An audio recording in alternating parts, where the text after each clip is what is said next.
kata hati tadi ya. Kalimatnya kata hati ya.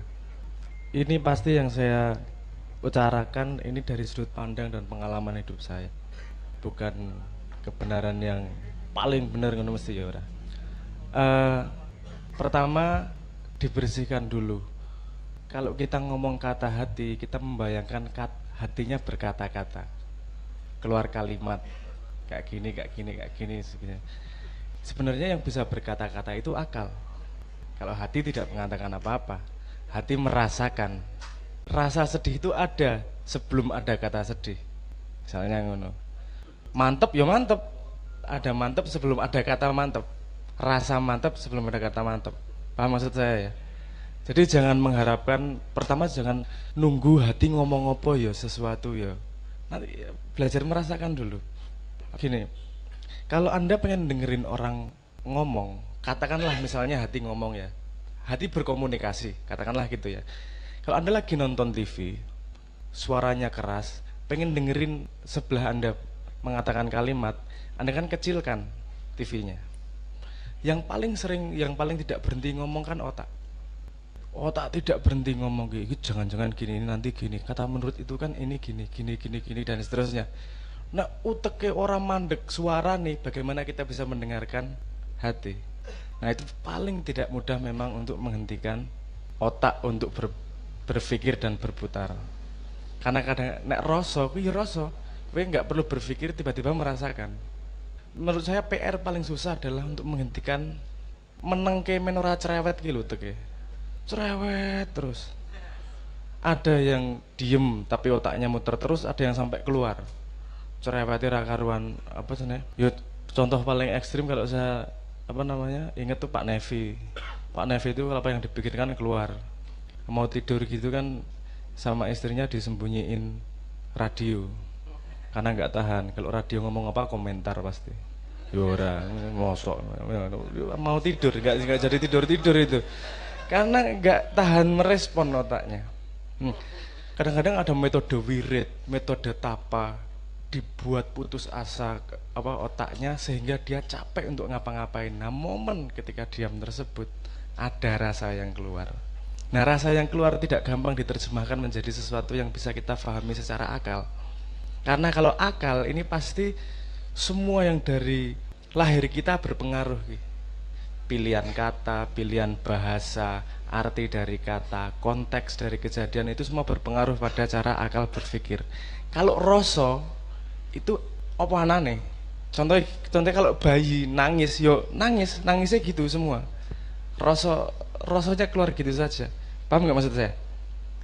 Jadi bagaimana kata hati? Kalau saya ngomong rumusnya sebenarnya sederhana, tapi memahami rada angel. Kalau bagaimana kata hati bisa berbicara?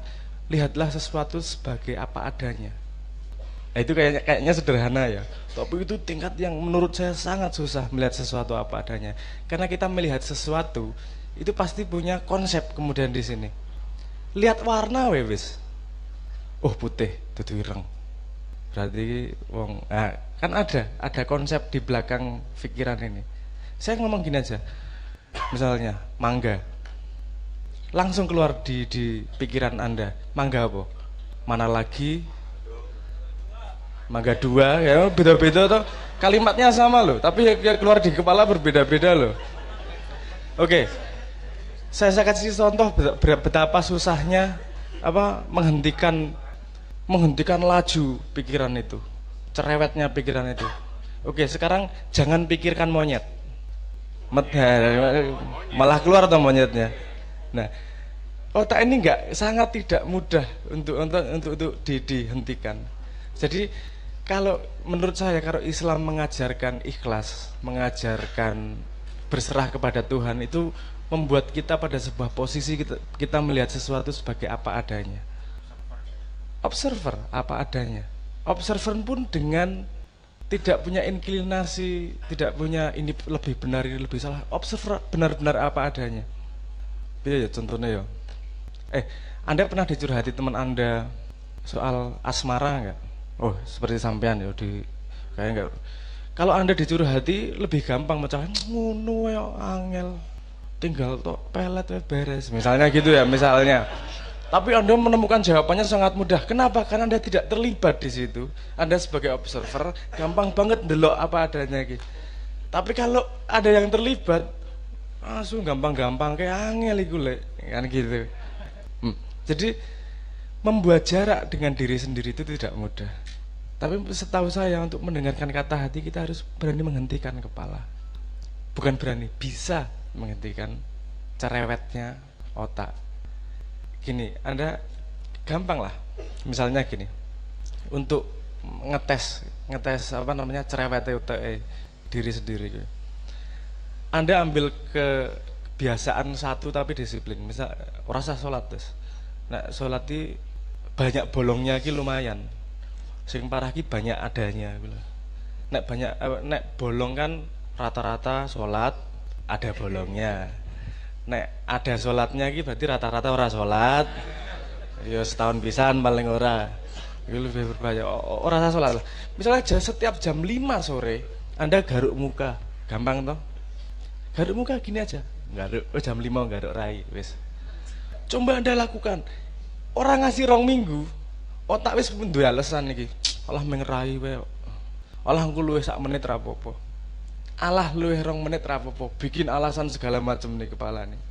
Betapa otak kita tuh sebenarnya sangat tidak bisa kita kontrol larinya dia. Karena kita tidak bisa undo kontrol Z. Undo itu membatalkan.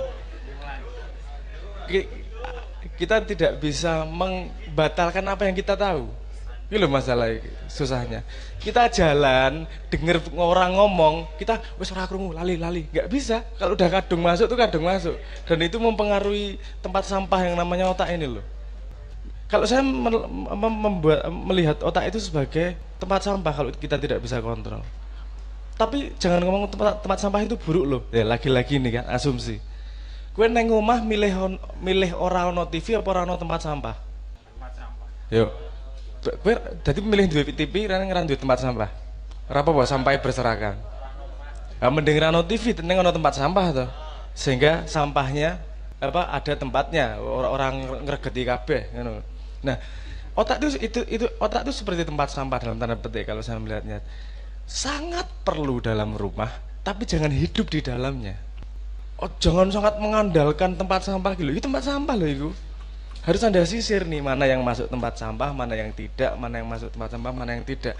Jangan semua yang Anda baca Anda masukkan jadi stres engko. Anda semua yang Anda dengar Anda masukkan jadi asumsi. Karena kalau kita tidak bisa mengontrol apa yang masuk, apa yang keluar, macak itu tadi jadi akan sangat efektif untuk mempengaruhi orang lain. Karena kita tidak bisa melihat apa adanya. Ngaten lho Mas. Jadi suara hati gimana ya? Ikhlas. Jadi kalau menurutku, kalau salah mau dibenarkan Pak Muzamil, yang benar-benar bisa mendengarkan suara hati adalah jiwa yang tenang.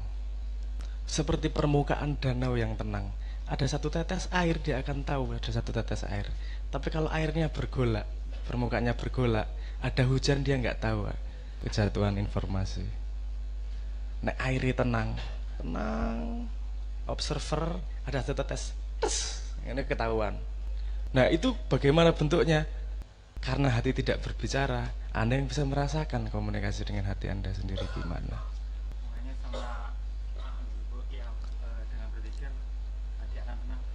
Oh iya, dengan berzikir kenapa hati Anda? Nek kue zikir, misalnya kue zikir ping 3.000, diperintah karo kiaimu zikir ping 20.000 Al-Baqarah ngono misalnya. Misalnya. Kira-kira sampean putus asa neng kepiro? Pertama putus asa. Tapi kan Anda tidak bisa, karena perintah kiai Anda tidak bisa menghentikan itu. Kudu tok lakoni. Putus asa tetap dilakoni. Bergolak luar biasa. Wah, ora trimo le misui kiyaine. Ya Gusti Allah ditunggu kok Al-Qur'an barang didukon wirid. Wah, semua bergolak akhirnya menyerah, capek nih. Ketika sudah capek, ya wis lah tak lakoni wae lah. Iki nek ora tak lakoni ya ora rampung. Aku komplain, otakku tidak terima seberapapun aku tetap harus menyelesaikan. Otaknya mulai itu damai. Mulai diam, tek, menang juan. Yang keluar adalah tetesan air tadi. Ya salah satunya adalah membuatmu putus asa, men uteke putus asa iki lho, ra trimo. Paham, tapi paham ya maksud saya ya. Tapi nggak harus dibunuh kan? Jangan dibunuh, nek pikir akal itu sangat penting. Aku ngomong tempat sampah, jangan terasumsi bahwa kemudian dibuang loh tempat sampah itu. Tempat sampah itu perlu loh di rumah. Kita sangat perlu akal. Kowe nek ra berakal ra iso memahami agama loh. Kalau tidak bisa apa namanya menyisir, mengolah, membenarkan memilah-milah, itu butuh akal di situ. Nah, hati itu bukan mengatakan sesuatu yang benar. Yang saya iki rada lambat ya, memahaminya. Karena gini, hati akan berkomunikasi dengan bahasa yang Anda pahami. Hati akan membawa Anda ke jalan yang benar, bukan memberitakan kebenaran. Paham maksudku? Jadi orang tiba-tiba di sini Surabaya, aku tak neng Jogja, hati ngomong merem tiba-tiba neng Jogja, enggak gitu. Hati akan mengatakan melaku, oke lewat to tengen, lewat to kiwo, lewat to sini, membawa Anda pada sebuah perjalanan di mana ujungnya adalah kesadaran yang lebih tinggi. Jadi sok-sok beda pada hal yang sama. Hal sama, hatiku ngomong ini kok, sesuk ngomongnya beda ya, karena level Anda sudah berbeda. Dan hati Anda membawa Anda pada perjalanan yang berbeda. Tidak berhenti perjalanan tersebut. Kan ihdinas siratal mustaqim. Kita mencari jalan yang benar terus. Dan kita hanya bisa diberitahu satu langkah di depannya. Iki ngopo ya? Ngelangkah. Iki ngopo ya? Ngelangkah. Iki ngopo ngelangkah. Dan enaknya ketika observer, kita tidak stres pada langkahnya. Kita melangkah sesuai apa yang diberitakan sama insya Allah. Bersih kita mendengarkan sinyal Tuhan. Kita ngelangkah, delok tengen kiwa, hiburan. Seperti perjalanan wisata. Ndelok ana wong macak ning baliho guyu, ngono ya. Oh iya. Ngene guyu dan seterusnya. Jadi orang gendeng itu hiburan.